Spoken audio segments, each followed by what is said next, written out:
ನಮಸ್ಕಾರ, welcome back to my channel. ಇವಾಗ time ಬಂದು 5:15 ಆಗಿತ್ತು. ನಾನು ಇವಾಗ ವ್ಲಾಗ್ನ ಸ್ಟಾರ್ಟ್ ಮಾಡ್ತಾ ಇದ್ದೀನಿ.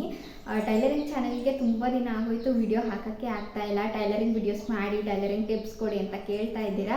ಹೆಂಗಾಗ್ಬಿಟ್ಟೈತಪ್ಪ ಅಂದರೆ 2 ಚಾನಲ್ ಸ್ಟಾರ್ಟ್ ಮಾಡಾದ್ಮೇಲೆ ನನಗೆ ವ್ಲಾಗ್ನೇ ಮಾಡಲ್ಲ, ಟೈಲರಿಂಗ್ ವೀಡಿಯೋಸ್ನೇ ಮಾಡಲ್ಲ, ಈ ಥರ ಆಗ್ಬಿಟ್ಟೈತೆ. ಎರಡನ್ನೂ ಸ್ವಲ್ಪ ನನಗೆ ಮ್ಯಾನೇಜ್ ಮಾಡೋದು ಕಷ್ಟ ಆಗ್ತೈತೆ.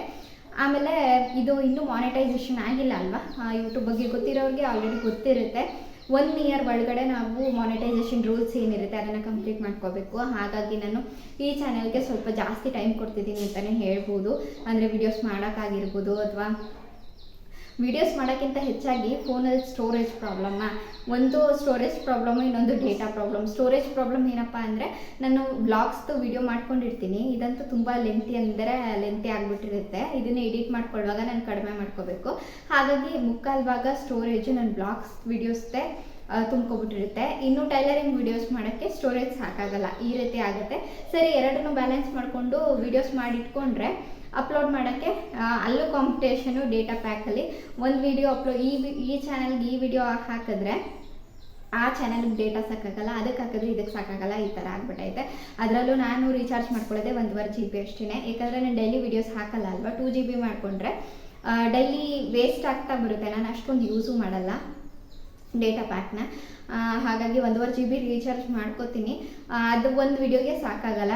ಈ 10 ನಿಮಿಷ ವಿಡಿಯೋ ಮಾಡೋಣ ಅಂತಂದರೆ ಟೈಲರಿಂಗ್ ಚಾನಲ್ಗೆ ಅಷ್ಟರ ಒಳಗಡೆ ನಾನು ಏನು ಟಾಪಿಕ್ನ ತೊಗೊಂಡಿರ್ತೀನಿ ಅದ್ರ ಎಲ್ಲ ಪಾಯಿಂಟ್ಸ್ನು ಕವರ್ ಮಾಡೋಕ್ಕಾಗಲ್ಲ. ಈಗ ಒಂದ್ರ ಬಗ್ಗೆ ಇನ್ಫಾರ್ಮೇಷನ್ ಕೊಡ್ತಿದ್ದೀವಿ ಅಂತಂದರೆ ಅದ್ರ ಬಗ್ಗೆ ಆಲ್ಮೋಸ್ಟ್ ಎಲ್ಲ ಪಾಯಿಂಟ್ಸ್ನು, ಎಲ್ಲ ಟಿಪ್ಸ್ನು ನಾನು ಆ ವಿಡಿಯೋಲೇ ಕವರ್ ಮಾಡ್ಕೊತೀನಿ. ಎಲ್ಲ ಕವರ್ ಮಾಡ್ತಾ ಹೋದರೆ ಒಂದು 15 ಮಿನಿಟ್ಸಿಂದ 20 ಮಿನಿಟ್ಸ್ ಆದರೂ ಹಿಡ್ಕೊಳ್ಳುತ್ತೆ. ಅಷ್ಟು ನಿಮಿಷದ ವೀಡಿಯೋಗೆ ಹೆಚ್ಚು ಕಡಿಮೆ 2 GB 3 GB ಅಂದರೆ 30 ಮಿನಿಟ್ಸ್ ತನಕ ಹೋದರೆ 3 GB ಬೇಕಾಗುತ್ತೆ, ಇಲ್ಲಾಂದರೆ 2 GB ಬೇಕು. ಆದರೆ ನಾನು ರೀಚಾರ್ಜ್ ಮಾಡ್ಕೊಳ್ಳೋದೆ 1.5 GB ಅಲ್ವಾ. ಎಲ್ಲಿಗೆ ಅಂತ ಹಾಕಲಿ, ಅಲ್ಲಿಗೆ ಹಾಕಿದ್ರೆ 2 ದಿನದ ನೆಟ್ ಬೇಕು ಒಂದು ವಿಡಿಯೋ ಅಪ್ಲೋಡ್ ಮಾಡೋಕ್ಕೆ. ಅದಕ್ಕೆ ವೈಫೈನೇ ಹಾಕಿಸ್ಕೊಬಿಡೋಣ ಅಂತ ಅನ್ಸ್ಬಿಟ್ಟೈತೆ ನನಗಂತೂ. ಸೊ ನೋಡೋಣ, ಏನಾದರೂ ಒಂದು ಮಾಡಬೇಕು. 2 ಚಾನಲ್ನು ಕರೆಕ್ಟಾಗಿ ಬ್ಯಾಲೆನ್ಸ್ ಮಾಡ್ಕೊಂಡು ಹೋಗೋಣ ಅಂತ ನಾನು ಆದಷ್ಟು ಪ್ರಯತ್ನ ಪಡ್ತಾ ಇದ್ದೀನಿ. ಇನ್ನು ಬ್ಲಾಗ್ಸ್ದು ಇನ್ನೂ 3 ವೀಡಿಯೋಸ್ ಐತೆ, ಅದು ಎಡಿಟಿಂಗ್ ಮಾಡಬೇಕು. 3 ಅಲ್ಲ 2 ವೀಡಿಯೋಸ್ ಐತೆ, ಎಡಿಟಿಂಗ್ ಮಾಡಬೇಕು, ಈ ವಿಡಿಯೋನೂ ಸೇರಿಸಿ. ಇನ್ನು ನೆಕ್ಸ್ಟು ಟೈಲರಿಂಗ್ ಚಾನಲ್ಗೆ ಒಂದು ವಿಡಿಯೋ ಎಡಿಟಿಂಗ್ ಮಾಡಿ ಡೌನ್ಲೋಡ್ ಮಾಡಿ ರೆಡಿ ಮಾಡಿ ಇಟ್ಟಿದ್ದೀನಿ. ಅಪ್ಲೋಡ್ ಮಾಡೋಕ್ಕೆ ಡೇಟಾ ಪ್ಯಾಕ್ ಬೇಕು. ಹಾಗಾಗಿ ಅದು ಅಲ್ಲಿಗೆ ನಿಂತೋಗ್ಬಿಟ್ಟೈತೆ, ಅಪ್ಲೋಡ್ ಮಾಡ್ತೀನಿ. ಇನ್ನು ಇವಾಗ 5:45 6 ಗಂಟೆ ಆಗ್ತಾ ಬಂತು. ಇವತ್ತು ಒಂದು ಮದುವೆ ಇತ್ತು, ಹೋಗಬೇಕು. ಅದಕ್ಕೆ ಸ್ನಾನ ಮಾಡ್ಕೊಂಡು ರೆಡಿಯಾಗಿದ್ದೀವಿ. ಇನ್ನೂ ರೆಡಿ ಆಗಿಲ್ಲ, ಸ್ನಾನ ಮಾಡಿದ್ದೀವಿ ಅಷ್ಟೇ. ನಾನು ಪಾಪು ಅತ್ತೆ ಹಸ್ಬೆಂಡ್ ಇಷ್ಟು ಜನನೂ ಹೋಗ್ತೀವಿ. ಹಸ್ಬೆಂಡ್ ಬರೋದು ಒಂದು 7-7:30 ಆಗುತ್ತೆ ನಾನು ಬರೋದು. ಅಲ್ಲಿ ತನಕ ರೆಡಿಯಾಗಿ ಅಂತಂದರು. ಸೊ ಅಷ್ಟರಲ್ಲಿ ರೆಡಿ ಆಗಬೇಕು. ಇನ್ನು ಮದುವೆ ಬಂದು ಅತ್ತೆ ಅವರ ರಿಲೇಟಿವ್ಸ್ ಕಡೆಯವ್ರದ್ದು, ಅವ್ರ ಮನೆ ಕಡೆಯವ್ರದ್ದು. ಲಾಸ್ಟ್ ವ್ಲಾಗಿಂದನೂ ಬರೀ ಮದುವೆ ವ್ಲಾಗ್ಗಳೇ ಆಗಿಬಿಟ್ಟೈತೆ, ಬೇಜಾರು ಮಾಡ್ಕೋಬೇಡಿ. ಆ್ಯಕ್ಚುಲಿ ಮದುವೆ ಕಂಟಿನ್ಯೂಸ್ ಆಗಿಲ್ಲ, ಅಂದರೆ ಮದುವೆಗಳಿಗೆ ಗ್ಯಾಪ್ ಇದೆ, ಒಂದು 8 days 10 days ಈ ರೀತಿ ಗ್ಯಾಪ್ ಇದೆ. ಆದರೆ ನಾನು ವ್ಲಾಗ್ ಮಾಡೋದಿನ ಮದುವೆ ಐತೆ ಅಷ್ಟೇ. ಆದರೆ ನಿಮಗೆ ವ್ಲಾಗ್ ನೋಡಿದಾಗ ಇದೇನಪ್ಪ ಲಾಸ್ಟ್ ವ್ಲಾಗಲ್ಲೂ ಮದುವೆಗೆ ಹೋಗಿದ್ರು, ಈ ವ್ಲಾಗಲ್ಲೂ ಮದುವೆಗೆ ಹೋಗೋರೆ ಅಂತ ಆ ರೀತಿ ಆಗಿಬಿಡುತ್ತೆ. ನಾವು ಲಾಸ್ಟ್ ಮದುವೆಗೆ ಹೋಗಿದ್ದು ಇನ್ನೇನು 8 days ಆಯಿತು. ಶುಕ್ರವಾರಕ್ಕೆ 8 days ಆಯಿತು. ಈ ವಿಡಿಯೋ ಯಾವಾಗ ಅಪ್ಲೋಡ್ ಮಾಡ್ತೀನಿ ಅಂತಲೂ ಗೊತ್ತಿಲ್ಲ. ಒಟ್ಟಿನಲ್ಲಿ 2 ಮದುವೆಗೂ 8 ದಿನ ಈ ರೀತಿ ಗ್ಯಾಪ್ ಇದೆ. ನಾನು ವ್ಲಾಗ್ ಮಾಡೋಕ್ಕೆ ಅಷ್ಟು ದಿನ ಗ್ಯಾಪ್ ತೊಗೊಂಡಿದ್ದೀನಿ. ಹಾಕೋದು ಮಾತ್ರ ಕಂಟಿನ್ಯೂಸ್ ಆಗಿ ಹಾಕ್ತೀನಿ ಅಷ್ಟೇ. ಇನ್ನು ಈ ಸೀರೆ ಉಟ್ಕೊಂಡು ಹೋಗೋಣ ಮದುವೆಗೆ ಅಂತ ಅಂದ್ಕೊಂಡಿದ್ದೀನಿ. ಕಾಣ್ತಿದ್ದಲ್ಲ, ಈ ಸೀರೆ ಉಟ್ಕೊಂಡು ಹೋಗ್ಬೇಕು ಅಂತ ಅಂದ್ಕೊಂಡಿದ್ದೀನಿ. ಈ ಸೀರೆ ಬಂದು ನನ್ನ ಹಸ್ಬೆಂಡ್ ನನಗೆ ನಮ್ಮ ಮೊದಲನೇ ವರ್ಷದ ವೆಡ್ಡಿಂಗ್ ಆ್ಯನಿವರ್ಸರಿ ಕೊಡಿಸಿದ್ದು. 2 ವರ್ಷ ಆಯಿತು ನಾನು ಈ ಸೀರೆನ ಉಟ್ಟಿ. ಲಾಸ್ಟ್ ಟೈಮ್ ಅಂತಂದರೆ ಇದಕ್ಕೆ 2 ವರ್ಷದಲ್ಲಿ ನನ್ನ ಹಸ್ಬೆಂಡ್ ಅವರ ದೊಡ್ಡಪ್ಪನ ಮಗನ ಮದುವೆಗೆ ಹುಟ್ಟಿದ್ದು ಇದನ್ನು. ಆವಾಗ ನಾನು ಪ್ರೆಗ್ನೆಂಟ್ ಇದೆ, 5 months ಪ್ರೆಗ್ನೆಂಟ್ ಇದೆ, ಆವಾಗ ಹುಟ್ಟಿದ್ದು. ಅದಾದಮೇಲೆ ನಾನು ಈ ಸೀರೆನೇ ಉಟ್ಟಿಲ್ಲ, ಹಾಗೆ ಎತ್ತಿಟ್ಬಿಟ್ಟಿದ್ದೀನಿ. ಇವಾಗ ಇದನ್ನೇ ಉಟ್ಕೊಳ್ಳೋಣ ಅಂತ ಅಂದ್ಕೊಂಡಿದ್ದೀನಿ. ಮತ್ತು ಬಾಣ್ತಿಲಿ ಸ್ವಲ್ಪ ದಪ್ಪ ಇದ್ನಲ್ಲ, ಆವಾಗ ದಪ್ಪ ಆಗಿದ್ದೆ ಅಂತ ಅಂದ್ಬಿಟ್ಟು ಎಲ್ಲ ಬ್ಲೌಸ್ದು ಸ್ಟಿಚಸ್ ಬಿಚ್ಚಿಬಿಟ್ಟಿದ್ದೆ. ಅದರಿಂದ ಸ್ವಲ್ಪ ಬ್ಲೌಸ್ ಲೂಸ್ ಇದೆ. ಇವಾಗ ನನ್ನ ಮೆಷರ್ಮೆಂಟಿಗೆ ಕರೆಕ್ಟಾಗಿ ಬ್ಲೌಸ್ನ ರೆಡಿ ಮಾಡ್ಕೊಬೇಕು. ನೋಡಿ, ಡಿಸೈನ್ ಹಿಂದ್ಗಡೆ ಈ ರೀತಿ ಐತೆ ಡಿಸೈನು. ಕ್ಯಾನ್ವಾಸ್ ಹಾಕಿಲ್ಲ, ಹಾಗೆ ಸ್ಟಿಚ್ ಮಾಡ್ಕೊಂಡಿದ್ದೀನಿ. ನಾನು ಸ್ಯಾರಿ ಕಲೆಕ್ಷನ್ ವಿಡಿಯೋ ಮಾಡುವಾಗ ತೋರಿಸ್ತೀನಿ ಎಲ್ಲನೂ ಡೀಟೇಲ್ ಆಗಿ. ಇವಾಗ ಸದ್ಯಕ್ಕೆ ಹಂಗೆ ತೋರಿಸಿದ್ದೀನಿ ಅಷ್ಟೇ. ಇವಾಗ ಪಾಪು ಏನು ಮಾಡ್ತಿದ್ದೇನೆ ನೋಡಬೇಕು. ಅವ್ನು ಈಚೆ ಕಡೆ ಒಬ್ಬನೇ ಆಟ ಆಡ್ತಾವನೆ, ಬಿದ್ದುಬಿಟ್ರೆ ಕಷ್ಟ. ನಾನು ಈ ಕಡೆ ವ್ಲಾಗ್ ಮಾಡ್ಕೊಂಡು ನಿಂತಿದ್ರೆ ಪಾಪು ನಲ್ಲಿಲಿ ನೀರು ಇಟ್ಕೊಂಡು ಆಟ ಆಡ್ತಾ ಇದ್ದ. ಅಲ್ಲಿ ನೋಡಿ ನಲ್ಲಿಲಿ ನೀರು ಇಟ್ಕೊಳ್ಳೋದು, ಅದನ್ನು ತೊಗೊಂಡು ಬಂದು ಬಕೆಟಿಗೆ ಸುರಿಯೋದು. ನೀರು ಇದ್ಬಿಟ್ರೆ ಸಾಕು, ಅವ್ನಿಗೆ ಇನ್ಯಾರು ನೋಡ್ಕೊಳ್ಳೋಕೆ ಇಲ್ಲದೇ ಇದ್ರೂ ಪರವಾಗಿಲ್ಲ, ಅವನ ಪಾಡಿಗೆ ಅವನು ನೀರಲ್ಲಿ ಆಟ ಆಡಿಕೊಂಡು ತಲೆ ಮೇಲೆಲ್ಲ ನೀರು ಸುಟ್ಕೊಂಡು ಬಟ್ಟೆ ಎಲ್ಲ ಒದ್ದೆ ಮಾಡಿಕೊಂಡು ನಿಂತ್ಕೊಬಿಡ್ತಾನೆ. ಇನ್ನು ಬೆಳಿಗ್ಗೆ ಬಟ್ಟೆಗಳನ್ನೆಲ್ಲ ಒಗೆದಿದ್ದೆ. 2-3 ದಿನದಿಂದ ಬಿಸಿಲೇ ಸರಿಯಾಗಿ ಬಂದಿರಲಿಲ್ಲ. ಅದೇ ಇವತ್ತು ಸ್ವಲ್ಪ ಪರವಾಗಿರಲಿಲ್ಲ, ಬಿಸಿಲು ಬಂದಿತ್ತು.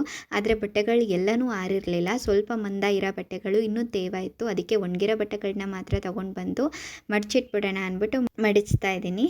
ಇನ್ನು ಟೀಪಾಯ್ ಯಾಕೆ ಮಂಚದ ಮೇಲೆ ಇಟ್ಕೊಂಡಿದ್ದಾರೆ ಅಂತ ಅನ್ಕೋತಾ ಇರ್ಬೋದು. ನೋಡಿ ಪಾಪು ಓಡಾಡೋಕ್ಕೆ ಶುರು ಮಾಡಿದಾಗಿಂದ ಆ ಟೀಪಾಯ್ ಜಾಗ ಇದೇ ಆಗಿಬಿಟ್ಟೈತೆ. ಯಾಕಂದರೆ ಅವನು ನೆಲ ನೋಡಲ್ಲ, ಸುಮ್ಮನೆ ಸಿಕ್ಕಿದ ಕಡೆ ಓಡ್ತಾ ಇರ್ತಾನಲ್ವ. ಅದೇನಾದರೂ ಕಾಲಿಗೆ ಸಿಕ್ಕಿ ಅಥವಾ ಅಕಸ್ಮಾತ್ ಬಿದ್ದಾಗ ಟೀಪಾಯ್ ಅಂಚೇನಾರು ಹೊಡೆಸ್ಕೊಂಡ್ರೆ ಅಂತ ಅಂದ್ಬಿಟ್ಟು ಆ ಭಯಕ್ಕೆ ಎತ್ತಿಟ್ಬಿಟ್ಟಿದ್ದೀವಿ. ಯಾರು ಗೆಸ್ಟ್ ಬಂದಾಗ ಮಾತ್ರ ಅದನ್ನು ಕೆಳಗಿಟ್ಕೋತೀವಿ.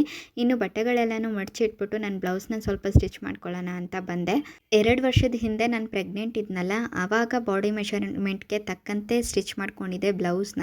ನಾನಿರೋ ಅಳತೆಗೆ ಹೊಲಿಗೆ ಹಾಕ್ಕೊಂಡ್ರೂ ಅದು ಸೊಂಟದ ಹತ್ರ ಲೂಸ್ ಆಗಿತ್ತು. ಅದಕ್ಕೆ ಸೊಂಟದ ಹತ್ರ ಎಕ್ಸ್ಟ್ರಾ ಇನ್ನೂ ಒಂದು ಸ್ಟಿಚ್ ಹಾಕ್ಕೊಂಡೆ. ಬ್ಲೌಸ್ನೂ ರೆಡಿ ಮಾಡಿ ಇಟ್ಬಿಟ್ಟು ಸೀರೆ ಸೆರಗನ್ನು ಪಿನ್ ಮಾಡ್ಕೊತಾ ಇದ್ದೀನಿ. ಅಷ್ಟರಲ್ಲಿ ಇವನು ಬಂದ ನೋಡಿ. ಕೆಳಗಡೆ ಏನಾರು ಕೀಟ್ಲೆ ಮಾಡಲಿಲ್ಲ ಅಂದರೆ ಇವನಿಗೆ ಸಮಾಧಾನನೇ ಆಗಲ್ಲ. ಹಾಗೂ ಅವನು ಮ್ಯಾನೇಜ್ ಮಾಡಿಕೊಂಡು ಬೇಗ ಬೇಗ ಸೆರಗೆ ಪಿನ್ ಮಾಡಿಕೊಂಡೆ. ಕೆಲವು ಸೀರೆಗಳು ಜಾಸ್ತಿ ಕೆಲಸ ಕೊಡಲ್ಲ, ಬೇಗ ಅಂದರೆ ಬೇಗ ಕೂತ್ಕೊಂಡ್ಬಿಡ್ತವೆ. ಅದೇ ಇನ್ನು ಕೆಲವು ಸೀರೆಗಳು ಎಷ್ಟೇ ಟ್ರೈ ಮಾಡಿದ್ರೂ ಸೆರಗು ಸಿಕ್ಕದೇ ಇಲ್ಲ ಕರೆಕ್ಟಾಗಿ ನೆರಿಗೆ ಪಿನ್ ಮಾಡೋಕ್ಕೆ. ಈ ಸೀರೆ ತುಂಬ ಅಂದರೆ ತುಂಬ ಸಾಫ್ಟ್ ಇದ್ದಿದ್ದರಿಂದ ಸೆರಗು ಆರಾಮಾಗಿ ಕೂತ್ಕೋತು. ಹಾಗೆ ನನಗೂ ಸೆರಗು ಪಿನ್ ಮಾಡೋಕ್ಕೆ ಜಾಸ್ತಿ ಟೈಮ್ ಹಿಡಿಲಿಲ್ಲ, ಬೇಗ ಮುಗಿಸ್ಕೊಂಡೆ. ಅದಾದಮೇಲೆ ನನಗೆ ವ್ಲಾಗ್ನ ಕಂಟಿನ್ಯೂ ಮಾಡೋಕ್ಕಾಗಲಿಲ್ಲ. ನಾನು ರೆಡಿ ಆಗ್ಬಿಟ್ಟು ಪಾಪುನೂ ರೆಡಿ ಮಾಡಿಕೊಂಡು ಅವನು ಚೌಟ್ರಿಗೆ ಹೋದ್ಮೇಲೆ ಊಟ ಮಾಡಲ್ಲ ಅಂದ್ಬಿಟ್ಟು ಮನೇಲೇ ಊಟ ಮಾಡಿಸ್ಕೊಂಡು ಚೌಟ್ರಿಗೆ ಹೋದ್ಮೇಲೆ ನಾನಿಲ್ಲಿ ವ್ಲಾಗ್ನ ಕಂಟಿನ್ಯೂ ಮಾಡ್ತಾಯಿದ್ದೀನಿ. ಅಲ್ಲಿ ನೋಡಿ ಇವಾಗಂತೂ ಫೋಟೋಶೂಟ್ ಯಾರು ನೋಡು ಫೋಟೋಶೂಟ್ ಮಾಡಿಸ್ಕೊತಾರೆ. ಅದೇ ಫೋಟೋಸ್ನ ನೋಡ್ಕೊಂಡು ಕೂತಿದ್ವಿ. ನಾವು ಲಾಸ್ಟ್ ಟೈಮ್ ಮದುವೆಗೆ ಹೋಗಿದ್ವಲ್ಲ, ಅದೇ ಚೌಟ್ರಿಲೇ ಈ ಸಲನೂ ಮದುವೆ ಇತ್ತು. ಸೊ ಸೇಮ್ ಚೌಟ್ರಿಗೆ ಹೋಗಿದ್ವಿ, ಸೇಮ್ ಪ್ಲೇಸಲ್ಲೇ. ನಾನು ಲಾಸ್ಟ್ ಟೈಮ್ ಏನು ವಿಡಿಯೋ ಮಾಡ್ಕೊಂಡಿದ್ದೆ ಅದೇ ಪ್ಲೇಸಲ್ಲಿ ಕೂತಿದ್ದೀನಿ. ಇನ್ನು ಈ ಫೋಟೋಲಿ ಮದುಮಗಳು ಹಾಕಿದಾರಲ್ಲ ಬ್ಲೂ ಕಲರ್ ಸ್ಯಾರಿ, ಇದಂತೂ ಇವಾಗ ಸಖತ್ ಟ್ರೆಂಡ್ ಆಗಿಬಿಟ್ಟಿದೆ. ಬ್ಲೂ ಸ್ಯಾರಿ ಮತ್ತು ವೈಟ್ ಬ್ಲೌಸು. ಈ ಫೋಟೋ ನನಗೆ ಪರ್ಸ್ನಲಿ ಇಷ್ಟ ಆಯಿತು. ಅದಾದಮೇಲೆ ಹುಡುಗಿಗೆ ಎಂಗೇಜ್ಮೆಂಟ್ ಸಪ್ರೇಟಾಗಿ ಮಾಡಿರಲಿಲ್ಲ ಅಂತ ಅನಿಸುತ್ತೆ, ಇಲ್ಲೇ ಎಂಗೇಜ್ಮೆಂಟ್ ಮಾಡ್ತಾಯಿದ್ರು. ಮದುವೆಗೆ ನಮ್ಮ ರಿಲೇಟಿವ್ಸು ಬಂದಿದ್ದರು. ಎಲ್ಲರೂ ಒಟ್ಟಿಗೆ ಊಟಕ್ಕೆ ಬಂದ್ವಿ. ನನ್ನ ಹಸ್ಬೆಂಡ್ ಜೊತೆ ನನಗೆ ಊಟ ಮಾಡಬೇಕು ಅಂತ ಅನ್ನಿಸ್ತಾ ಇತ್ತು. ಆದರೆ ಪಾಪು ಕೈ ಬಿಡ್ತಾ ಇರಲಿಲ್ಲ. ಅವನಂತೂ ಚೌಟ್ರಿಗೆ ಹೋದಾಗಿಂದ ಮನೆಗೆ ಬರೋ ತನಕನೂ ಅವ್ನು ನೆಲದ ಮೇಲೆ ಕಾಲೇ ಇಟ್ಟಿಲ್ಲ, ಅವ್ರನ್ನೇ ತಪ್ಕೊಂಡು ನಿಂತಿದ್ದ. ಜೊತೆಗೆ ಅವ್ನಿಗೆ ನಿದ್ದೆನೂ ಬಂದುಬಿಟ್ಟಿತ್ತು ನೋಡಿ. ಹಾಗಾಗಿ ಒಬ್ಬರು ಕರ್ಕೊಂಡ್ರೆ ಒಬ್ಬರು ಊಟ ಮಾಡಬೇಕು, ಈ ಥರ ಆಗಿತ್ತು. ಇನ್ನು ಅತ್ತೆ ನಾನು ಎಲ್ಲ ಊಟಕ್ಕೆ ಕೂತ್ಕೊಂಡಿದ್ವಿ. ಅದಕ್ಕೆ ಅವರು ಪಾಪುನ ಕರ್ಕೊಂಡು ಆಟ ಆಡಿಸ್ತಾ ಇದ್ರು. ಆದರೆ ಒಂದು ಟೈಮಲ್ಲಂತೂ ತುಂಬ ಅಳು ಸ್ಟಾರ್ಟ್ ಮಾಡ್ಕೊಂಬಿಟ್ಟ. ಅವ್ರ ಹತ್ರ ಮ್ಯಾನೇಜ್ ಮಾಡೋಕ್ಕಾಗಲಿಲ್ಲ. ಅದಕ್ಕೆ ನಾನು ಅವರು ಇಬ್ಬರು ಸೇರಿಕೊಂಡು ನಾವು ಮ್ಯಾನೇಜ್ ಮಾಡೋಣ, ಅತ್ತೆ ಊಟ ಮಾಡ್ಕೊಂಡು ಬಂದಮೇಲೆ ಅವ್ರಿಗೆ ಕೊಟ್ಟು ನಾವಿಬ್ಬರು ಊಟ ಮಾಡ್ಕೊಳ್ಳೋಣ ಅಂದ್ಬಿಟ್ಟು ನಾನು ಎದ್ದು ಬಂದುಬಿಟ್ಟೆ. ಕೊನೆಗೂ ನನ್ನ ಹಸ್ಬೆಂಡ್ ಜೊತೆನೇ ನಾನು ಊಟ ಮಾಡಬೇಕು ಅನ್ನೋ ಆಸೆನ ಪಾಪು ಈಡೇರಿಸ್ದಂಗಾಯಿತು. ಅವರೆಲ್ಲ ಊಟ ಮಾಡೋ ತನಕ ಇವನ್ನ ಹೊರಗಡೆ ಆಟ ಆಡಿಸ್ಕೊಂಡು ಹಾಗೆ ನಾವು ಸ್ವಲ್ಪ ಫೋಟೋಸ್ ತಗೊಂಡು ಕಾಲ ಕಳೆದ್ವಿ. ಅವರೆಲ್ಲ ಊಟ ಮಾಡ್ಕೊಂಡು ಬಂದಮೇಲೆ ಅತ್ತೆಗೆ ಅವನ್ನ ಕೊಟ್ಟು ನಾವು ಊಟಕ್ಕೆ ಕೂತ್ಕೊಂಡ್ವಿ. ಇನ್ನು ಮದುವೆಗೆ ಯಾವಾಗಲೇ ಹೋದ್ರೂ ಊಟಕ್ಕೆ ಕೂತ್ಕೊಂಡಾಗ ಊಟದ ಕ್ಲಿಪ್ಪಿಂಗ್ಸ್ನ ತೊಗೊಳ್ಳೋಕ್ಕೆ ಕರೆಕ್ಟಾಗಿ ಯಾವಾಗಲೂ ಆಗಿರಲಿಲ್ಲ. ಈ ಸಲನಾದರೂ ತೊಗೊಳ್ಳೇಬೇಕು ಅಂತ ಅಂದ್ಬಿಟ್ಟು ವಿಡಿಯೋ ಮಾಡ್ಕೊತಾ ಇದ್ದೀನಿ. ಹಾಗೆ ಸ್ವೀಟು ಅಷ್ಟೇ, ಇದೊಂಥರ ಡಿಫ್ರೆಂಟ್ ಆಗಿತ್ತು. ನೋಡೋದ ತಕ್ಷಣ ನಾನು ಫಸ್ಟು ಬಜ್ಜಿ ಅಂತ ಅಂದ್ಕೊಂಡೆ, ಆದರೆ ಅದ್ರ ಒಳಗಡೆ ಪೈನಾಪಲ್ ಇತ್ತು. ಆಮೇಲೆ ಗೊತ್ತಾಯಿತು ಇದು ಬಜ್ಜಿ ಅಲ್ಲ ಸ್ವೀಟು ಅಂದ್ಬಿಟ್ಟು. ಇನ್ನು ಒಬ್ಬಟ್ಟು ಅಷ್ಟೇ, ಇದು ಅಷ್ಟೇ ಅರ್ಧ ವೈಟ್ ಇದ್ದರೆ ಇನ್ನು ಅರ್ಧ ಆರೆಂಜ್ ಇತ್ತು. ಇದು ಅಷ್ಟೇ ಆಫ್ ಆ್ಯಂಡ್ ಆಫ್ ಹೋಗ್ಬಿಟ್ಟು. ಇನ್ನು ಆಲೂಗೆಡ್ಡೆ ಬೋಂಡ ಮಾಡಿಸಿದ್ರು. ಮತ್ತು ಇದರಲ್ಲಿ ನನಗೆ ಸ್ಪೆಷಲ್ ಅಂತ ಅನಿಸಿದ್ದು ರೊಟ್ಟಿ. ಇದು ಆಫ್ ಆ್ಯಂಡ್ ಆಫ್ ರೊಟ್ಟಿ. ಇದರಲ್ಲಿ ನೋಡಿ ಅರ್ಧ ಅಕ್ಕಿ ರೊಟ್ಟಿ ಇದ್ದರೆ ಇನ್ನರ್ಧ ರಾಗಿ ರೊಟ್ಟಿ ಇತ್ತು, ಜೊತೆಗೆ ಉಚ್ಚಲ್ ಚಟ್ನಿ. ಇದಂತೂ ಕಾಂಬಿನೇಷನ್ ಸಖತ್ತಾಗಿತ್ತು. ಟೈಮಿಗೆ ಬಂದು ಒಂದು 10:45-11 ಗಂಟೆ ಹತ್ತತ್ರ ಆಯಿತು. ನಾವು ಇವಾಗ ಜಸ್ಟ್ ಸ್ವಲ್ಪ ಹೊತ್ತಲ್ಲಿ ಮನೆಗೆ ಬಂದ್ವಿ. ನಾವು ಊಟಕ್ಕೆ ಕೂತಿರುವಾಗಲೇ ಪಾಪು ತುಂಬ ಅಂದರೆ ತುಂಬ ಅಳಕ್ಕೆ ಸ್ಟಾರ್ಟ್ ಮಾಡ್ಕೊಂಬಿಟ್ಟ. ಅದಕ್ಕೆ ನಾವು ಮತ್ತೆ ಮೇಲ್ಗಡೆ ರಿಸೆಪ್ಷನ್ಗೆ ಹೋಗ್ಬಿಟ್ಟು ಫೋಟೋ ತೆಗ್ಸೋಕ್ಕೆ ಆಗಲಿಲ್ಲ. ಅವ್ನು ಅಳ್ತಾ ಇದ್ನಲ್ಲ, ತುಂಬ ಗಲಾಟೆ ಸ್ಟಾರ್ಟ್ ಮಾಡ್ಕೊಂಡಲ್ಲ. ಊಟದ ಹಾಲಿಂದ ಹಂಗೆ ಬಂದ್ಬಿಟ್ವಿ.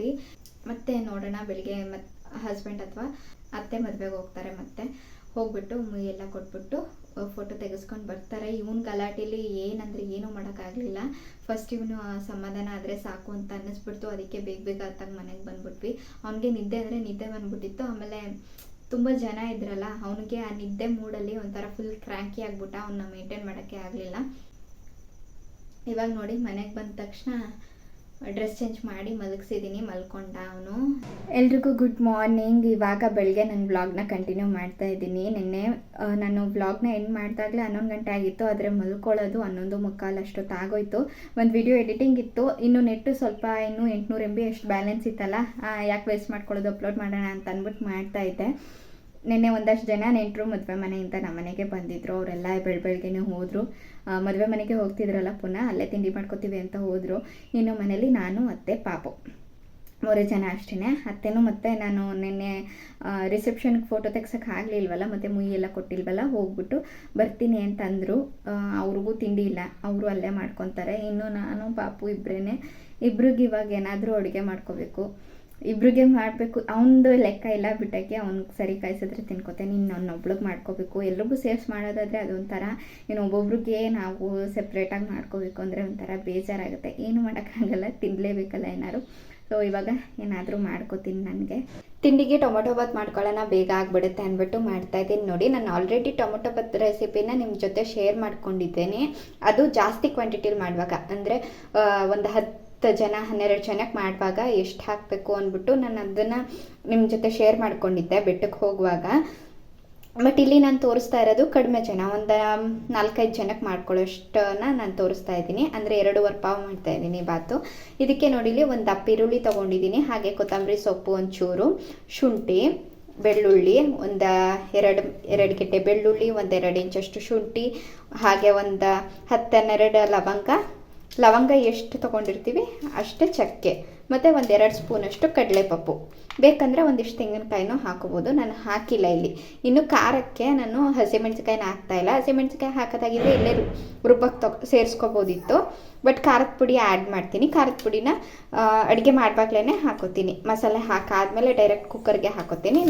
ಮತ್ತು ಒಗ್ಗರಣೆಗೆ ಒಂದು 3-4 ಸಣ್ಣ ಈರುಳ್ಳಿ, ಹಾಗೆ ಒಂದು 4-5 ಮೀಡಿಯಮ್ ಸೈಜ್ ಟೊಮೆಟೊ. ಇದು ಒಗ್ಗರಣೆಗಾಯಿತು. ಇದಿಷ್ಟನ್ನು ಇವಾಗ ರುಬ್ಕೋತೀನಿ, ಉಪ್ಪು ಹಾಕ್ಬಿಟ್ಟು ರುಬ್ಕೋತೀನಿ. ಕುಕ್ಕರ್ಗೆ ನಾನಿಲ್ಲಿ ಎಷ್ಟು ಬೇಕೋ ಅಷ್ಟು ಎಣ್ಣೆನ ಹಾಕ್ಬಿಟ್ಟು, ಎಣ್ಣೆ ಚೆನ್ನಾಗಿ ಕಾದ ನಂತರ ನಾನು ಈರುಳ್ಳಿ ಕಟ್ ಮಾಡ್ಕೊಂಡಿದ್ನಲ್ಲ ಒಗ್ಗರಣೆಗೆ, ಅದನ್ನು ಹಾಕ್ತಾಯಿದ್ದೀನಿ. ಈರುಳ್ಳಿ ಚೆನ್ನಾಗಿ ಬೇಯಬೇಕು. ಚೆನ್ನಾಗಿ ಅಂದರೆ ತುಂಬ ಕಪ್ಪು ಆಗಬಾರ್ದು, ಅದೇ ಥರ ಹಸಿನೂ ಇರಬಾರ್ದು, ಗೋಲ್ಡನ್ ಬ್ರೌನ್ ಬರಬೇಕು. ಇಷ್ಟು ಬೇಯಿಸ್ಕೊಂಡ್ಮೇಲೆ ಟೊಮೆಟೊ ಏನು ಕಟ್ ಮಾಡ್ಕೊಂಡಿದ್ದೆ ಅಷ್ಟು ಟೊಮೆಟೊನ ಒಗ್ಗರಣೆಗೆ ಹಾಕ್ತಾಯಿದ್ದೀನಿ. ಬೇಕು ಅಂದರೆ ಇದರಲ್ಲಿ ಸ್ವಲ್ಪ ಟೊಮೆಟೊನ ರುಬ್ಬಕ್ಕೂ ಹಾಕೋಬೋದು ನೀವು, ಆದರೆ ನಾನು ರುಬ್ಬಕ್ಕೇನು ಹಾಕಿರಲಿಲ್ಲ, ಒಗ್ಗರಣೆಗೆ ಎಲ್ಲನೂ ಕಟ್ ಮಾಡಿ ಹಾಕ್ಕೊತಾ ಇದ್ದೀನಿ. ಈರುಳ್ಳಿ ಬೆಂದಮೇಲೆ ಟೊಮೆಟೊನೂ ಚೆನ್ನಾಗಿ ಬೇಯಲಿ, ಸ್ಮ್ಯಾಶ್ ಆಗೋ ಥರ ಬೇಯಲಿ ಅಂದ್ಬಿಟ್ಟು ಟೊಮೆಟೊ ಜೊತೆಗೆ ಉಪ್ಪನ್ನು ಸೇರಿಸ್ಕೊಂಡೆ. ಆಗಲೇ ನಾವು ರುಬ್ಬಕ್ಕೂ ಉಪ್ಪು ಹಾಕಿದ್ವಿ, ಜೊತೆಗೆ ಇಲ್ಲಿ ಟೊಮೊಟೊಗೂ ಉಪ್ಪು ಹಾಕಿದ್ವಿ. ಸೊ ಆಮೇಲೆ ಫೈನಲಾಗಿ ಎಷ್ಟು ಬೇಕೋ ಅಷ್ಟು ನೋಡಿಕೊಂಡು ಉಪ್ಪು ಹಾಕೋಬೇಕು. ಟೊಮೊಟೊ ಚೆನ್ನಾಗಿ ಬೆಂದಮೇಲೆ ನಾನಿಲ್ಲಿ ಖಾರದ ಪುಡಿನ ಹಾಕೋತಾ ಇದ್ದೀನಿ. ಹಸಿಮೆಣ್ಸಿಕಾಯಿ ಹಾಕಿರಲಿಲ್ಲ ನಾನು ರುಬ್ಬಕ್ಕೆ, ನೀವು ಬೇಕಿದ್ದರೆ ಹಾಕೋಬೋದು. ಇನ್ನು ಖಾರದ ಪುಡಿನೂ ಅಷ್ಟೇ, ರುಬ್ಬಕ್ಕೆ ಬೇಕಾದರೂ ಹಾಕೋಬೋದು ಅಥವಾ ಒಗ್ಗರಣೆಗೆ ಬೇಕಾದರೂ ಹಾಕೋಬೋದು. ನಾನಿಲ್ಲಿ ಒಗ್ಗರಣೆಗೆ ಹಾಕೊತಾ ಇದ್ದೀನಿ. ಇದು ಬಂದು ಮಟನ್ ಸಾಂಬಾರು ಪುಡಿ. ನಾನು ಚಿಕನ್ ಸಾಂಬಾರು ರೆಸಿಪಿ ತೋರಿಸುವಾಗೆಲ್ಲ ಹೇಳಿದ್ದೀನಿ, ನಾವು ಸಪ್ರೇಟಾಗಿ ಮಾಡ್ಕೊತೀವಿ ಖಾರದ ಪುಡಿನ ಅಂತ. ಅದೇ ಖಾರದ ಪುಡಿ ಇದು. ಅಂತಂದರೆ ಇನ್ನೇನು ಇಲ್ಲ, ಇದು ಒಣಮೆಣ್ಸಿಕಾಯಿ ಮತ್ತು ಕೊತ್ತಂಬರಿ ಪೌಡರು. ಇಲ್ಲ ಅಂತಂದರೆ ನೀವು ಅಂಗಡಿಲಿ ಪೌಡರ್ ಸಿಗುತ್ತಲ್ಲ, ಚಿಲ್ಲಿ ಪೌಡರು ಮತ್ತು ಧನಿಯಾ ಪೌಡರು, ಇದನ್ನು ಕೂಡ ಹಾಕೋಬೋದು. ಇದು 1-2 ಸ್ಪೂನಷ್ಟು ಹಾಕೋತಾ ಇದ್ದೀನಿ. ಖಾರದ ಪುಡಿ ಸ್ವಲ್ಪ ಎಣ್ಣೆ ಬಿಟ್ಕೊಬೇಕು ಇದ್ರ ಜೊತೆ ಮಿಕ್ಸ್ ಆಗಿಬಿಟ್ಟು. ಅದಾದಮೇಲೆ ನಾನಿಲ್ಲಿ ಆಗಲೇ ಪೇಸ್ಟ್ ಮಾಡಿ ಇಟ್ಕೊಂಡಿದ್ನಲ್ಲ, ಆ ಮಸಾಲಾನ ಹಾಕ್ತಾಯಿದ್ದೀನಿ. ಇದು ಅಷ್ಟೇ, ಹಸಿ ಸ್ಮೆಲ್ಲೆಲ್ಲ ಚೆನ್ನಾಗಿ ಹೋಗಿಬಿಟ್ಟು ಎಣ್ಣೆ ಬಿಟ್ಕೋಬೇಕು. ಅಲ್ಲಿ ತನಕ ಇದನ್ನು ಚೆನ್ನಾಗಿ ಫ್ರೈ ಮಾಡಿಬಿಟ್ಟು ನಾನು ನೀರು ಹಾಕ್ಕೊತಾ ಇದ್ದೀನಿ. ಎಷ್ಟು ಬೇಕಷ್ಟು ನೀರು ಹಾಕ್ಬಿಟ್ಟು ಉಪ್ಪು ಖಾರ ಎಲ್ಲನೂ ನೋಡಿಕೊಂಡು ಅಡ್ಜಸ್ಟ್ ಮಾಡಿಕೊಂಡು ಚೆನ್ನಾಗಿ ನೀರು ಕುದಿ ಬಂದಮೇಲೆ ಇದಕ್ಕೆ ನಾನು ಏನು ಅಕ್ಕಿ ತೊಳೆದಿಟ್ಕೊಂಡಿದ್ದೆ ಅದನ್ನು ಹಾಕ್ಬಿಟ್ಟು ಕುಕ್ಕರ್ನ ಮುಚ್ಚಿ 1-2 ವಿಷಲ್ ಕೂಗಿಸ್ಕೊಂಡ್ರೆ ಬಾತ್ ರೆಡಿ ಆಗುತ್ತೆ. ಟೊಮೆಟೊ ಬಾತ್ ರೆಡಿ ಆಯಿತು. ನೋಡೋಕ್ಕೆ ಯಾವ ಥರ ಇದೆಯೋ ಅದೇ ಥರ ಟೇಸ್ಟು ಕೂಡ ಸೂಪರಾಗಿ ಬಂದಿತ್ತು. ನೀವು ಬೇಕಿದ್ದರೆ ಒಂದ್ಸಲ ಟ್ರೈ ಮಾಡಿ ನೋಡಿ. ಇನ್ನು ತಿಂಡಿ ಎಲ್ಲ ತಿಂದ್ಕೊಂಡು ನಾನು ಸ್ವಲ್ಪ ರೆಸ್ಟ್ ಮಾಡ್ತಿದ್ದೆ. ಅತ್ತೇನೋ ಮದುವೆಗೆ ಹೋಗಿದ್ದರು, ಮನೇಲಿ ನಾನು ಪಾಪು ಬಿಟ್ಟರೆ ಇನ್ಯಾರೂ ಇರಲಿಲ್ಲ. ಯಾಕೋ ಮನ್ಸಿಗೆ ಸಮಾಧಾನ ಇರಲಿಲ್ಲ. ಅದಕ್ಕೆ ಸಂಜೆ ತನಕ ನಾನು ವ್ಲಾಗ್ನ ಕಂಟಿನ್ಯೂ ಮಾಡಲಿಲ್ಲ. ಸಂಜೆ ಆದಮೇಲೆ ವ್ಲಾಗ್ನ ಎಂಡ್ ಮಾಡಬೇಕಲ್ಲ ಅಂದ್ಬಿಟ್ಟು ಕ್ಲಿಪ್ಪಿಂಗ್ನ ತೊಗೊತಾ ಇದ್ದೀನಿ. ಸಂಜೆ ಆದಮೇಲೆ ನಾನು ಸ್ವಲ್ಪ ತಲೆ ಎಲ್ಲ ಬಾಚ್ಕೊಂಡು ಮುಖ ತೊಳ್ಕೊಂಡು ಸ್ವಲ್ಪ ಫ್ರೆಶ್ ಅಪ್ ಆಗಿಬಿಟ್ಟು ಬ್ಲೌಸ್ನ ಸ್ಟಿಚ್ ಮಾಡೋದಿತ್ತು ಅಂತ ಅಂದ್ಬಿಟ್ಟು ಕೂತ್ಕೊಂಡೆ. ಇವರು ಬ್ಲೌಸ್ನ ಕೊಟ್ಟು ತುಂಬ ದಿನವೇ ಆಗಿತ್ತು, ಆದರೆ ನಾಳೆ ಯಾವುದೋ ಫಂಕ್ಷನ್ ಇತ್ತು, ಅದಕ್ಕೆ ಬೇಕು ಇವತ್ತೇ ಅಂತ ಕೇಳಿದರು. ಸೊ ನಾನು ಅಷ್ಟು ದಿವಸದಿಂದ ಸ್ಟಿಚ್ ಮಾಡೋಕ್ಕಾಗಿರಲಿಲ್ಲ, ಇವಾಗಲಾದರೂ ಸ್ಟಿಚ್ ಮಾಡೋಣ ಅಂದ್ಬಿಟ್ಟು ಕೂತಿದ್ದೀನಿ. ಕೆಲವೊಂದು ಸಲ ಎಷ್ಟೇ ನೆಗೆಟಿವ್ ಥಾಟ್ಸ್ ಬರಬಾರ್ದು ಅಂದ್ಬಿಟ್ಟು ಆ್ಯಕ್ಟಿವ್ ಆಗಿ ಕೆಲಸಗಳನ್ನ ಮಾಡಿಕೊಂಡು ಎಲ್ಲನೂ ಮರೆತುಬಿಟ್ಟು ಇರೋಕ್ಕೆ ಟ್ರೈ ಮಾಡಿದ್ರು ಅದೇ ಇನ್ನು ಕೆಲವೊಂದು ಸಲ ಬೇಡದೇ ಇರೋ ಘಟನೆಗಳು ನಡೆದಾಗ ಅಥವಾ ಅದನ್ನು ನೆನೆಸ್ಕೊಂಡಾಗ ಮೈಂಡ್ ಸ್ವಲ್ಪ ಅಪ್ಸೆಟ್ ಆಗೇ ಆಗುತ್ತೆ. ಅಂಥ ಟೈಮಲ್ಲಿ ಏನು ಮಾಡೋಕ್ಕೂ ಮನಸ್ಸಿರಲ್ಲ. ಸೊ ಏನೂ ಮಾಡೋಕ್ಕಾಗಲ್ಲ, ನಮ್ಮ ಕೆಲಸಗಳು ನಾವು ಮಾಡಲೇಬೇಕು. ಮೈಂಡಲ್ಲಿ ಏನೇ ಥಾಟ್ಸ್ ಬಂದ್ರೂ ಅದನ್ನೆಲ್ಲ ಕಂಟ್ರೋಲ್ ಮಾಡಿಕೊಂಡು ನನ್ನ ಕೆಲಸನ ನಾನು ಮುಂದುವರಿಸ್ದೆ. ಹಾಗೆ ಬ್ಲೌಸ್ ಸ್ಟಿಚ್ ಮಾಡ್ತಾ ಒಂದು ಕಮೆಂಟ್ ಬಂದಿತ್ತು ನನ್ನ ಟೈಲರಿಂಗ್ ಚಾನಲ್ಗೆ. ಅದನ್ನು ನೋಡ್ಬಿಟ್ಟು ನಂಗೆ ತುಂಬ ಖುಷಿ ಆಯಿತು. ಇಷ್ಟು ದಿನ ನಾನು ಟೈಲರಿಂಗ್ ವಿಡಿಯೋಸ್ ಹಾಕುವಾಗ ಯಾವಾಗಲೂ ಲೇಟಾಗಿ ಹಾಕುವಾಗ ಅದೇ ಯೋಚನೆ ಮಾಡ್ತಿದ್ದೆ, ಯಾರೋ ನನ್ನ ವೀಡಿಯೋಸ್ಗೋಸ್ಕರ ವೇಟೇ ಮಾಡಲ್ಲ ಅಂತ ಅನಿಸುತ್ತೆ, ಯಾಕೆ ಇನ್ನೂ ವೀಡಿಯೋ ಹಾಕಿಲ್ಲ ಅಂತ ಒಬ್ಬರು ಕೇಳೋದೇ ಇಲ್ವಲ್ಲ ಅಂತ ಅನ್ನಿಸ್ತಾ ಇತ್ತು. ಬಟ್ ಇವತ್ತೊಬ್ಬರು ಕಮೆಂಟ್ ಮಾಡಿದರು, ಏನಂತ ಅಂದರೆ ನಿನ್ನ ಮಾತು ನಂಗೆ ತುಂಬ ಇಷ್ಟ, ಡೈಲಿ ವಿಡಿಯೋ ಹಾಕು ಮಾರೈತಿ ಅಂತ. ಸಡನ್ನಾಗಿ ಕಮೆಂಟ್ ಓದಿದ ತಕ್ಷಣ ನನಗೊಂಥರ ಕೋಪ ಬಂತು, ಏನಪ್ಪ ಇದು ಸಿಂಗುಲರಲ್ಲಿ ಮಾರೈತಿ ಅಂತೆಲ್ಲ ಕಮೆಂಟ್ ಮಾಡಿದಾರಲ್ಲ ಅಂತ. ಬಟ್ ಅದನ್ನೇ ತಾಳ್ಮೆಯಾಗಿ ಯೋಚನೆ ಮಾಡಿದೆ. ಅದು ಒಂದು ಪಾಯಿಂಟ್ ತೆಗೆದಾಕ್ಬಿಟ್ಟು ನಿಮ್ಮ ಮಾತು ನನಗೆ ಇಷ್ಟ, ಡೈಲಿ ವಿಡಿಯೋ ಹಾಕು ಅಂತ ಕೇಳ್ತಾ ಇದ್ದಾರೆ ಅಂತಂದರೆ ಅವ್ರು ನನ್ನ ವೀಡಿಯೋಸ್ನ ಇಷ್ಟಪಟ್ಟು ನೋಡ್ತಾರೆ. ನಾನು ಇಷ್ಟು ಗ್ಯಾಪ್ ಕೊಟ್ಟು ವೀಡಿಯೋಸ್ನ ಹಾಕಿದಾಗ ಅವರು ಪಾಪ ದಿನ ವೇಟ್ ಮಾಡ್ತಾ ಇರ್ತಾರಲ್ವ, ಇವತ್ತು ಹಾಕ್ತಾರೇನೋ ಅಂತ ಅಂದ್ಬಿಟ್ಟು ಆವಾಗ ಅವ್ರಿಗೆ ಸ್ವಲ್ಪ ಬೇಜಾರಾಗಿರುತ್ತೆ. ಅದಕ್ಕೆ ಈ ಥರ ಕಮೆಂಟ್ ಮಾಡಿರ್ತಾರೆ ಅಂತ ಅಂದ್ಕೊಂಡೆ. ಸೊ ನಾನು ರಿಪ್ಲೈ ಮಾಡಿದೆ. ಅದೇ ನನಗೊಂಥರ ಖುಷಿ ಆಯಿತು. ಯಾವಾಗಲೂ ವೀಡಿಯೋಸ್ಗೆ ಸೂಪರ್ ಥ್ಯಾಂಕ್ ಯು ಅಂತ ಎಲ್ಲ ಕಮೆಂಟ್ ಮಾಡ್ತಾರಲ್ಲ, ಅದು ನನಗೆ ಅಷ್ಟೊಂದು ಖುಷಿ ಕೊಡ್ತಾ ಇರಲಿಲ್ಲ. ಯಾಕಂದರೆ ನನ್ನ ಒಂದು ಚಾನಲ್ಗೆ ಅವರು ಒಂದು ಕಂಟೆಂಟ್ಗೋಸ್ಕರ ಬಂದಿರ್ತಾರೆ, ಅಂದರೆ ಒಂದು ಇನ್ಫಾರ್ಮೇಷನ್ಗೋಸ್ಕರ ಬಂದಿರ್ತಾರೆ, ಅದನ್ನು ಸಿಕ್ತು ಅದಕ್ಕೆ ಅವರು ಥ್ಯಾಂಕ್ಸ್ ಹೇಳಿ ಹೋಗ್ತಾರೆ. ಬಟ್ ಈ ಥರ ಸಬ್ಸ್ಕ್ರೈಬರ್ಸ್ ನಂಗೆ ಆ್ಯಕ್ಚುಲಾಗಿ ಬೇಕಾಗಿರೋದು. ಯಾಕಂದರೆ ಇವರು ಕಂಟೆಂಟ್ಗೋಸ್ಕರ ಬರಲ್ಲ, ನನ್ನ ಇಷ್ಟಪಟ್ಟು, ನನ್ನ ವಾಯ್ಸ್ನ ಇಷ್ಟಪಟ್ಟು, ವಾಯ್ಸ್ ಅನ್ನೋದಕ್ಕಿಂತ ಹೆಚ್ಚಾಗಿ ನನ್ನ ಇಷ್ಟಪಟ್ಟು ಇವರು ವೀಡಿಯೋಸ್ನ ನೋಡ್ತಾರೆ. ಅವ್ರಿಗೆ ಇದೇ ವೀಡಿಯೋಸ್ ಆಗಬೇಕು, ಅದೇ ವೀಡಿಯೋಸ್ ಆಗಬೇಕು ಅಂತ ಇರಲ್ಲ. ನನ್ನ ಇಷ್ಟಪಡೋದ್ರಿಂದ ನಾನು ಯಾವ ವೀಡಿಯೋಸ್ ಹಾಕಿದ್ರು ನೋಡ್ತಾರೆ. ಅದರಿಂದ ನನಗೊಂಥರ ಸಮಾಧಾನ ಆಯಿತು. ಎಷ್ಟು ನಾನು ಮೈಂಡ್ ಅಪ್ಸೆಟ್ ಮಾಡ್ಕೊಂಡಿದ್ದೆ, ಏನೇನೋ ಯೋಚನೆ ಮಾಡಿಕೊಂಡು, ಅಷ್ಟೇ ಈ ಕಮೆಂಟ್ನ ನೋಡಿ ಖುಷಿ ಆಯಿತು. ಅದನ್ನೇ ನಾನು ನನ್ನ ಫ್ರೆಂಡ್ ಜೊತೆ ಹೇಳ್ಕೊಂಡು ಮೆಸೇಜಲ್ಲಿ ಚಾಟ್ ಮಾಡ್ತಾಯಿದ್ದೆ. ಈ ಥರ ಕಮೆಂಟ್ ಮಾಡಿದ್ರು, ಅದನ್ನು ನೋಡಿ ನನಗೆ ಖುಷಿ ಆಯಿತು ಅಂತ. ಅವ್ರಿಗೆ ಈ ವ್ಲಾಗ್ ನೋಡ್ತಿದ್ರೆ ಗೊತ್ತಾಗ್ತಿರುತ್ತೆ ಅನ್ಕೋತೀನಿ ನಾನು ಯಾರ ಬಗ್ಗೆ ಹೇಳ್ತಾ ಇದ್ದೀನಿ ಅಂದ್ಬಿಟ್ಟು. ಸರಿ, ಇವತ್ತಿನ ವಿಡಿಯೋನ ಇಲ್ಲಿಗೆ ಮುಗಿಸ್ತಾ ಇದ್ದೀನಿ. ಹಾಗೆಯೇ ಅವ್ರಿಗೂ ಇನ್ನೊಂದು ಮಾತು ಹೇಳಬೇಕಾಗಿತ್ತು. ಏನಪ್ಪ ಅಂದರೆ, ನನಗೆ ವಿಡಿಯೋ ಸ್ಟಾರ್ಟಿಂಗಲ್ಲೂ ಹೇಳಿದೆ ನಂಗೆ ಕರೆಕ್ಟಾಗಿ ವಿಡಿಯೋ ಹಾಕೋಕ್ಕಾಗ್ತಿಲ್ಲ ಅಂತ. ಏನು ರೀಸನು ಅಂತಲೂ ಹೇಳಿದ್ದೀನಿ. ಇನ್ನು ಡೈಲಿ ಅಂತೂ ನನಗೆ ಸ್ವಲ್ಪ ವಿಡಿಯೋ ಹಾಕೋದು ಕಷ್ಟನೇ ಆಗುತ್ತೆ. ಯಾಕಂದರೆ ಕಂಟೆಂಟ್ ಹುಡುಕ್ಬೇಕಲ್ವ. ವಿಡಿಯೋ ಮಾಡಬೇಕು ಅಂದ್ಬಿಟ್ಟು ಸಿಕ್ಕಿದಂಗೆ ವಿಡಿಯೋ ಮಾಡೋಕ್ಕಾಗಲ್ಲ.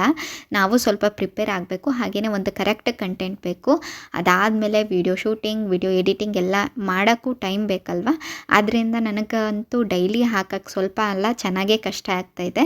ಸೊ ಡೈಲಿ ಹಾಕೋಕ್ಕಾಗಲಿಲ್ಲ ಅಂದ್ರೂ ಅಟ್ಲೀಸ್ಟ್ ವೀಕ್ಲಿ 2-3 ವೀಡಿಯೋಸ್ ಹಾಕೋಕ್ಕಂತೂ ಟ್ರೈ ಮಾಡ್ತೀನಿ.